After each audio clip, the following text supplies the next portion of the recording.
Bonjour chers parents cultivateurs et bienvenue dans cette nouvelle vidéo où on va parler de la confiance en soi. Oui, dans cette boîte à outils conçue spécialement pour les parents, je vais vous apprendre à déculpabiliser, à vous accepter en tant que parent imparfait.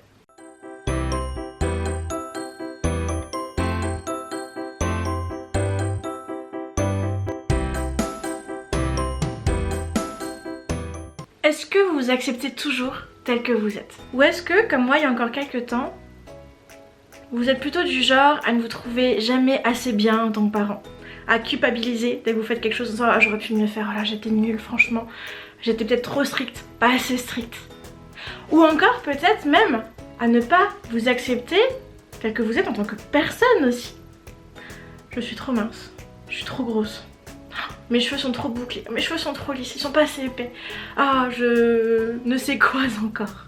J'ai l'impression qu'il y a tout le monde qui se débat en fait avec cette question là, cette petite voix intérieure, surtout dans les moments de vulnérabilité, qui nous dit ouais t'es pas assez bien. C'est ce qui nous pousse à progresser aussi. Mais parfois c'est ce qui fait aussi qu'on a peu de confiance en nous. Aujourd'hui on va vraiment voir comment arrêter de culpabiliser. Enfin.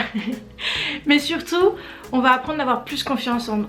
Donc à s'accepter en tant que personne imparfaite, mais aussi en tant que parent imparfait. C'est parti. Déjà, d'où est-ce que ça vient le fait qu'on a tellement de mal à s'accepter? Parce que c'est fou, il y a énormément de personnes autour de nous qui nous disent j'ai pas confiance en moi. D'où ça vient tout ça? En fait, le fait qu'on a vraiment du mal à s'accepter tel que nous sommes, ça vient du fait qu'on aspire encore et toujours à être accepté par les autres. Si on réfléchit un peu plus loin, on a surtout peur d'être rejeté, d'être abandonné. Parce que depuis toujours, si on regarde déjà nos ancêtres, on a ce besoin, mais vraiment vital, d'appartenir à un groupe. Dès la moitié du XXe siècle, il y a aussi le psychologue humaniste Carl Rogers qui affirmait que ce manque de confiance en soi pouvait venir aussi de notre éducation. Alors ok, on n'a pas trop confiance en nous parce qu'on a peur d'être rejeté, donc on se compare beaucoup aux autres aussi, et puis notre éducation accentue tout ça. Mais il n'y a pas que l'éducation finalement. Quand on regarde les réseaux sociaux aussi, on est souvent dans cette comparaison aux autres. Les réseaux sociaux, ça amplifie tout ça, ce mal-être intérieur, parce que on voit que des choses embellies, très très positives, de mamans, de parents qui arrivent à tout gérer, à tout contrôler, et l'herbe a l'air tellement plus verte ailleurs, toujours. Mais en fait, beaucoup de familles vivent exactement la même chose que vous au quotidien, des crises, des colères. Toutes les familles en ont déjà vécu. Je vous dis ça parce que j'ai remarqué que beaucoup de familles étaient vraiment, surtout de parents, étaient dans cette peur du rejet ou de l'abandon et se comparaient beaucoup aux autres familles, aux autres parents qui les entouraient. C'est en se comparant comme ça, à la baisse, qu'on se déprécie et que notre confiance en soi en tant que parent, diminue de plus en plus. C'est ça qu'aujourd'hui on va essayer de plus se comparer aux autres. On va essayer de se focaliser sur ce que nous on a envie comme objectif en tant que parent. Quelle maman, quel papa j'ai envie d'être, quel parent cultivateur j'ai envie d'être. Et ne plus se soucier en fait de ce qui se passe autour de nous parce que seul vous êtes responsable en fait de ce qui peut se passer dans votre vie familiale, ok? Donc on va essayer aujourd'hui de reprendre confiance en ces compétences parentales là que vous avez au fond de vous. Et surtout, arrêter de culpabiliser et de se donner le droit à l'erreur. Ouais Marine, c'est cool, mais c'est facile de dire arrêter de culpabiliser. Moi je sais pas vraiment comment faire en fait. C'est tous les jours j'en peux plus, il y a des cris, il y a des crises et j'arrive pas à arrêter de culpabiliser, de me dire que j'aurais pu faire autrement. Comment est-ce que je peux faire? On est tous tiraillés entre l'envie de bien faire avec nos enfants, d'être le parent parfait, et d'un autre côté la réalité qui est quand même un peu plus compliquée finalement. Les crises, les cris, et puis quelquefois on prend des décisions en tant que parents qui nous semblent justes sur le moment et puis après on culpabilise. On fait pas toujours comme on l'aurait souhaité. Mais alors, est-ce qu'il faut culpabiliser pour autant? Vous connaissez la réponse. Bien sûr que non. On fait notre mieux. Donc ce que je vous propose aujourd'hui, c'est d'essayer de faire de votre mieux. En tant que parent, on apprend tous les jours. Et on va essayer, avec cette réalité-là, de peaufiner, de faire des essais, de faire des erreurs. Mais c'est pas grave, on apprend encore et on s'améliore. Mais on sera jamais un parent parfait.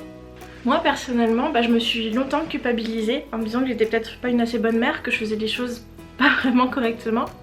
Et aujourd'hui j'ai réussi à prendre tout ce recul, à faire cette réflexion, là, cette introspection, et à me rendre compte que oui en fait je suis une maman imparfaite, mais c'est pas grave, je m'accepte comme je suis, et surtout aujourd'hui j'en suis fière. J'aimerais bien qu'à la fin de cette vidéo vous puissiez vous dire je suis fière d'être une maman imparfaite ou un papa imparfait. Et donc pour y arriver, j'ai vraiment 3 choses qu'on va mettre en place pour y arriver, 3 grands conseils, ok? Le premier, c'est prendre du temps pour toi, prendre soin de toi. Ça paraît peut-être bizarre dit comme ça, parce que quand on dit parentalité bienveillante, faut être tout le temps là à l'écoute de ses enfants. Oui, bien sûr. Mais avant de pouvoir être vraiment disponible pour tes petites pousses, eh ben il faut déjà que tu sois à l'écoute de toi-même, que tu fasses attention à ton bien-être. C'est la priorité. En fait, la parentalité bienveillante, ça veut pas dire que tu dois t'oublier au profit de tes petites pousses. Imagine un sauveteur, ok, quand il va, je sais pas moi, en mer pour aller sauver quelqu'un de la noyade, bah la première chose qu'on t'apprend, c'est surtout de toi d'abord de pas te mettre en danger. Parce que si toi t'es en danger et que tu te blesses, tu vas difficilement aller pouvoir sauver cette personne.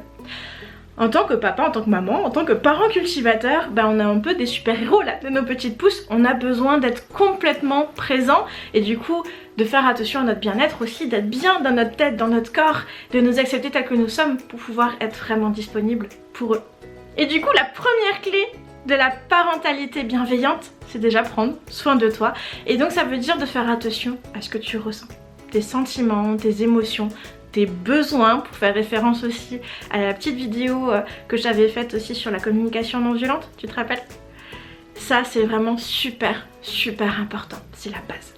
Du coup pour prendre soin de toi, la première petite astuce que je te propose c'est déjà de te poser, prendre du recul là sur tes journées et d'essayer d'identifier qu'est-ce qui au quotidien t'épuise, fait que t'en peux plus.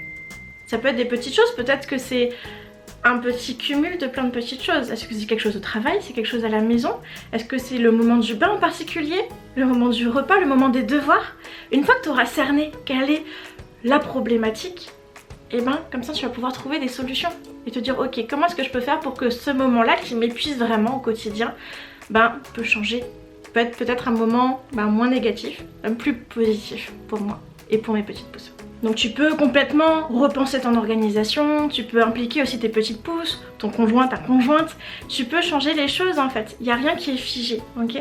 Donc c'est vraiment toi, tu peux te réorganiser, tu peux vraiment changer plein de choses et trouver plein de solutions même avec tes petites pousses, ton conjoint, ta conjointe, pour faire changer les choses. Le deuxième conseil que je peux vous donner pour prendre soin de vous, c'est de prendre tout simplement du temps pour vous. C'est super important. Peut-être que avec tout ce train-train quotidien, vous vous oubliez complètement. Moi en tant que maman, alors surtout quand nos petites pousses sont encore toutes petites, ça nous prend beaucoup de temps. Moi je m'oubliais complètement en tant que maman, je prenais plus aucun temps pour moi. Et ça épuise, c'est ça aussi qui vous épuise au quotidien. On a besoin de se ressourcer aussi, de recharger notre réservoir émotionnel.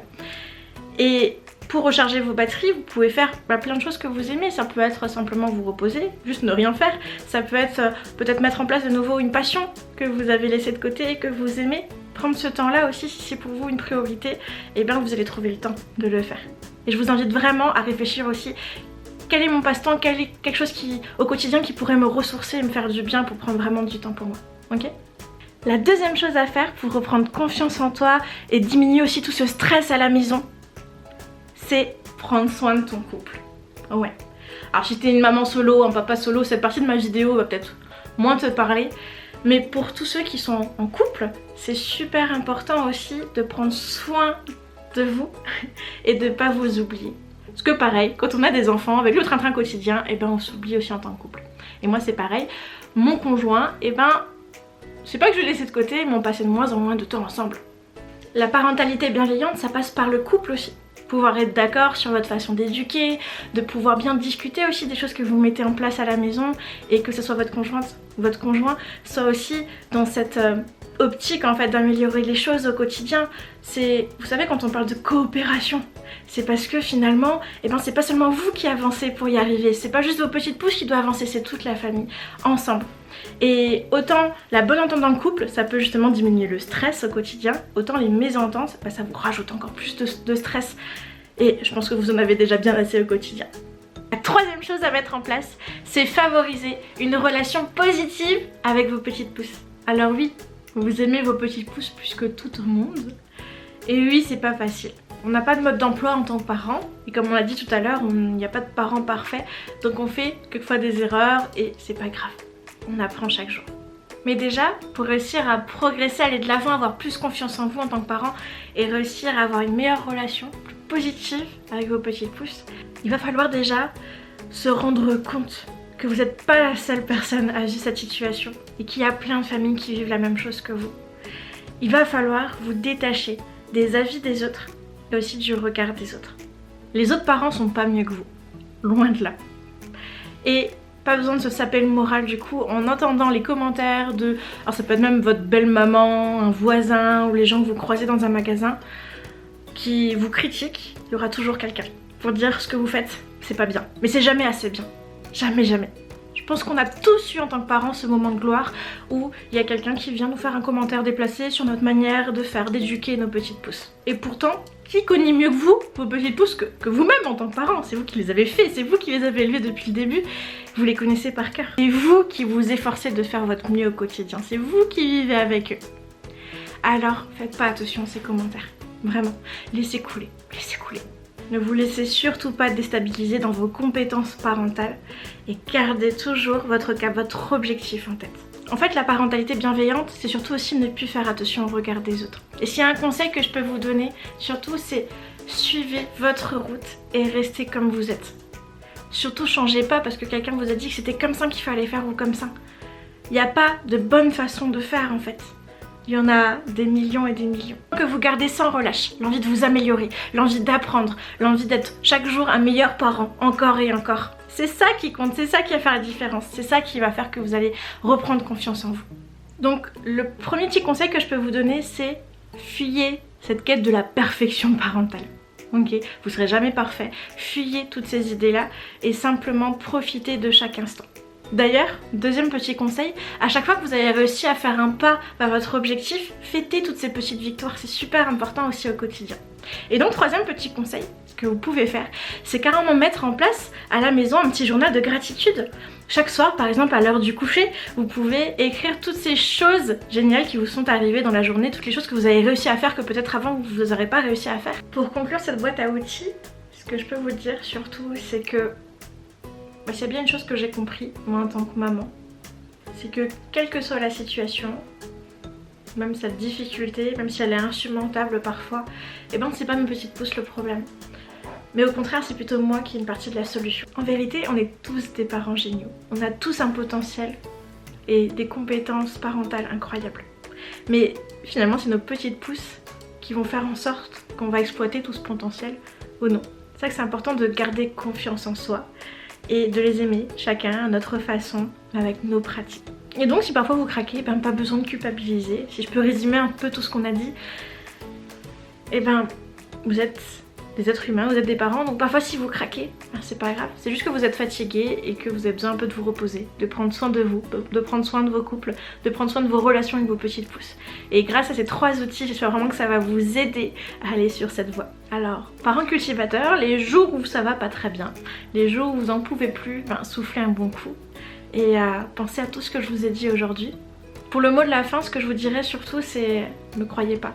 Surtout ne me croyez pas, mais testez par vous-même. Voilà, chers parents cultivateurs, j'espère que cette nouvelle boîte à outils conçue spécialement pour vous vous a plu et que ça va vraiment vous aider à retrouver confiance en vous, à arrêter de culpabiliser en tant que parent imparfait. Si vous avez envie de suivre la suite de ces vidéos, n'hésitez pas à vous abonner juste là en dessous ou mettre un petit like, ça me ferait vraiment plaisir. On se retrouve pour une prochaine vidéo très vite. D'ici là, je vous envoie plein de positivité. À bientôt, ciao ciao.